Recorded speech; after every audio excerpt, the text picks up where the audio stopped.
श्री शक्ति के पुत्र पराशर जी, पराशर जी के पुत्र श्री वेद व्यास महाराज जी, श्री वेद व्यास महाराज जी के पुत्र श्री सुखदेव जी महाराज, और जो श्री वेद व्यास महाराज जी की जो धर्म पत्नी है उनका नाम है सत्यवती। एक मल्लाह की बेटी थी सत्यवती। अब इधर जो श्री वेद व्यास महाराज जी हैं, एक दिन अपनी माँ से क्या बोलते हैं, माँ मैं किसी जंगल पे जाना चाहता हूँ तपस्या करने के लिए, भजन करने के लिए। तो श्री वेद व्यास महाराज जी की माँ क्या बोलती है, पुत्र आप मुझे छोड़ करके आप कहीं मत जाइए, मैं तुम्हारे बिना नहीं रह पाऊंगी एक पल भी। पुत्र हमेशा आपकी याद मुझे आती रहेगी, पुत्र मुझे छोड़ करके आप मत जाइए। श्री वेद व्यास महाराज जी अपनी माँ के सामने खड़े होकर के दोनों हाथ जोड़ करके क्या बोलते हैं, माँ मुझे जाने दीजिए, आप मुझे मत रोकिए माँ, मैं जा रहा हूँ उत्तराखंड की तरफ तपस्या करने के लिए। माँ मेरा मन कर रहा है भजन करने का, तपस्या करने का। उनकी माँ बोलती है ठीक है पुत्र जाइए, अपने पुत्र को आशीर्वाद देती है। श्री वेद व्यास महाराज जी अपने माँ से आशीर्वाद लिए। फिर वेद व्यास महाराज जी चलते चलते अपनी माँ से क्या बोलते हैं, माँ आपको जब भी मेरी याद आए तो आप मन से मेरी याद कर लेना। इधर जैसे ही आप मन से याद करोगी, मैं थोड़ी देर बाद आपके पास हाजिर हो जाऊंगा। इतना बोल करके सीधे चले जाते हैं उत्तराखंड की तरफ। वहां पर जा करके एक सुंदर सी कुटिया बनाते हैं, पर्ण कुटी, और अपने कुटिया का नाम रखते हैं श्री वेद व्यास महाराज जी सम्यक प्रास आश्रम। नाम रख दिए अपने आश्रम का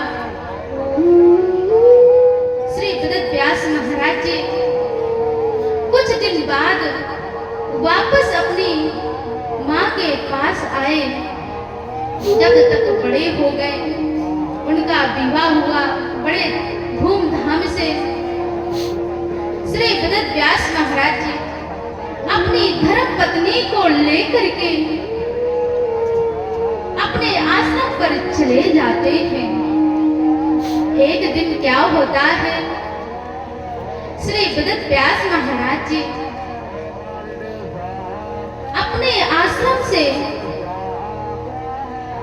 कुछ एकांत में गए तपस्या करने के लिए, भजन करने के लिए। वहां पर जाकर के एक आसन पे विराजमान होकर के नेत्र बंद करके नारायण भगवान के प्रति तपस्या में लीन हो गए। कौन? श्री वेद व्यास महाराज जी। जब तपस्या में लीन हो गए तो तपस्या करते करते पता है श्री वेद व्यास महाराज जी को क्या दिखाई दिया कि अरे नारायण भगवान तो इस सृष्टि को बड़ी बड़ी ही सुंदर रचना किए। और जो इस सृष्टि में जो मनुष्य लोग हैं रहने वाले, वो हर समय थोड़ी चीजों को लेकर के आपस में विवाद करते रहते हैं। भाई भाई आपस में लड़ते रहते हैं, पति पत्नी आपस में लड़ते रहते हैं, धर्म का कार्य बिल्कुल भी नहीं कर रहे हैं। ये नहीं कि बढ़िया सुंदर यज्ञ करवाएं, सत्संग करवाएं, सत्संग सुने। जब भी मनुष्य का जीवन उद्धार होगा, जब भी मनुष्य का जीवन कल्याण होगा। इसी सोच में श्री वेद व्यास महाराज जी पड़ गए। अब नेत्र खोले, अपने आसन से उठ करके खड़े हुए, सीधे अपने आश्रम पे आ जाते हैं। कौन? श्री वेद व्यास महाराज जी आ करके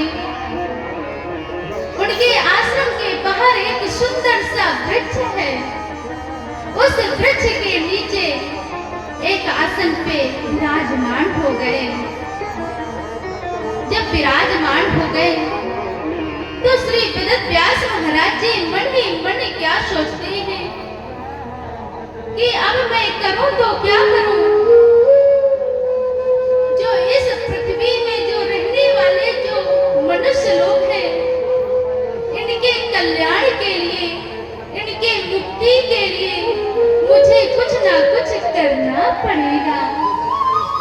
तो श्री वेद व्यास महाराज जी 17 पुराणों की रचना करते हैं। कितने पुराणों की? 17 पुराणों की रचना किए। कौन? श्री वेद व्यास महाराज जी।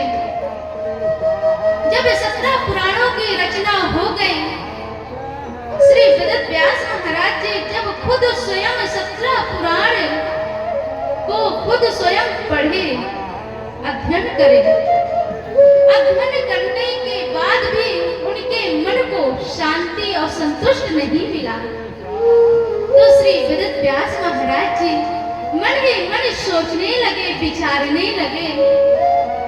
बताइए, खुद मैं स्वयं 17 पुराणों की रचना किया। जब मैं खुद स्वयं 17 पुराण खुद पढ़ा, अध्ययन किया, जब मेरे मन को शांति नहीं मिली, संतुष्ट नहीं मिली, तो बाकी मनुष्य को क्या मिलेगी। तो श्री वेद व्यास महाराज जी उदास बैठे हुए हैं, नेत्रों से आंसू आ रहे हैं कि अब मैं करूं तो क्या करूं। उसी समय ब्रह्मलोक से किसका आगमन हो जाता है इस धरा धाम में? श्री नारद जी का। श्री नारद जी जो है श्री ब्रह्मा जी के पुत्र है, मानस पुत्र। जब वो आए, सीधे श्री वेद व्यास महाराज जी के कुटिया पे पहुंचे। श्री वेद व्यास महाराज जी श्री नारद जी को जब देखते हैं, देखते ही अपने आसन से उठ करके खड़े हो जाते हैं। जब अपने आसन से उठ करके खड़े हो गए, श्री नारद जी के चरणों में कोटि कोटि प्रणाम, कोटि कोटि दंडवत किए। कौन? श्री वेद व्यास महाराज जी। अब इधर एक सुंदर सा आसन बिछाते हैं श्री वेद व्यास महाराज जी। श्री नारद जी के लिए हाथ जोड़कर बोलते हैं, मुनिवर आप इस आसन पे विराजमान हो जाइए। विराजमान हो जाते हैं। कौन? श्री नारद जी। जब विराजमान हो गए तो श्री नारद जी पूछने लगते हैं श्री वेद व्यास महाराज जी से। क्या पूछते हैं? श्री वेद व्यास महाराज जी, आप इतना उदास क्यों बैठे हो? आपके नेत्रों में आंसू क्यों आ रहे हैं? क्या बात है? क्या कोई ऐसी घटना घट गई है क्या आपके जीवन में तो श्री वेद व्यास महाराज जी क्या बोलते हैं श्री नारद जी से, मुनिवर जो इस पृथ्वी में जो मनुष्य लोग हैं रहने वाले, मैं इनके मुक्ति के लिए मैं 17 पुराणों की रचना किया। जब मैं खुद स्वयं 17 पुराण जब मैंने पढ़ा, जब पढ़ करके जब मुझे खुद स्वयं शांति संतुष्ट नहीं मिला मेरे मन को, तो इसलिए मेरा मन बड़ा उदास हो रहा है, बेचैन हो रहा है। मुनिवर मैं अब करूं तो क्या करूं? तो श्री नारद जी क्या बोलते हैं, श्री वेद व्यास महाराज आप एक काम करिए, संत महापुरुषों का आप साथ लीजिए, संग लीजिए और श्रीमद्भागवत महापुराण की आप रचना